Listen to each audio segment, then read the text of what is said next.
So I definitely, my next step is to get a food truck. My end goal is to open up a restaurant. And you should call it the Blaze Chef. Yeah. Blazed and Confused. Blazed and Confused, that'd be a good one. Nah, I feel like the Blaze Chef would be pretty cool. No, I love the Blaze Chef. Yeah. That's such a catchy. Did you end up coming up with that, or was that like? I was just super high. And I'm Blazed. We were trying to come up with a name. I was like, what about the Blaze Chef? I was like looking up names that weren't taken yet. Yeah. And that one just worked out. Yeah. I feel like you should start your own podcast where you talk about the things that you cook and tips, because that's something that's an industry. To be honest with you, that is like fresh. It's new. I've never even heard of that. Like cannabis infused food. When Chuck told me about it, I was like, what?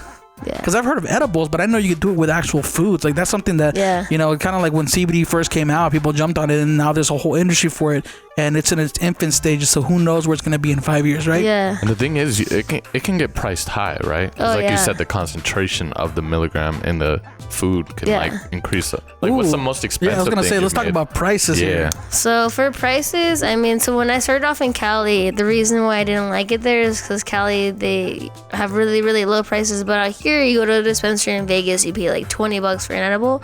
So mine's like half the price, but it's still a good price point, like $10 for like the paletas that I'm doing and like the mini cupcakes that I'm doing that I gave you guys.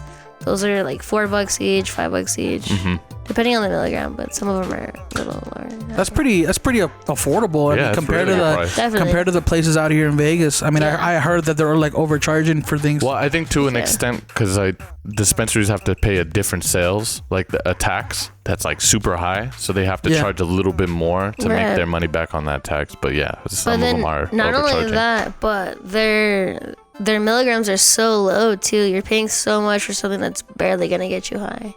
But these, like my edibles, they slap. So if I want to do for my event, I can hit you up and you can do it infused? Yeah. That's so tight. Infuse and then make, like, let's say you have people there that don't want infused stuff, so then I would put something on the side, and that way you can. Okay, that's what the so you're not like my pussy ass would be like, give me the sauce so I can dab it here and there. Yeah. You know what would be crazy is if you invented these like little ketchup packets with the cannabis inside, and you could just put it on your food. That's actually my third. No, I'm just kidding. She writes that down. She's like, that's a patent pending, Keem. I can't talk about that right now. Like, come on. That's dope. I feel like what you do is so interesting and unique that you should have like your own TV show, because that would be so interesting to watch. Yeah, people tell me that, but I'm just like, I feel like it's so much work, and then already cooking everything is like very, very time consuming.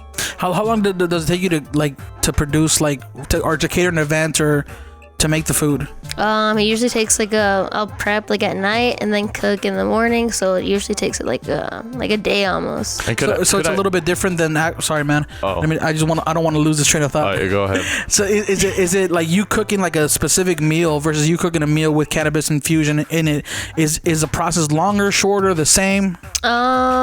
It depends on what I'm cooking, because when you're heating up, like let's say that I'm infusing like the whole dish, you have to cook on a low temperature, or you could burn off the THC and just ruin everything. I was gonna say, like, what if you make something and then like somebody heats it up the next day in the microwave? Does it lose its potency?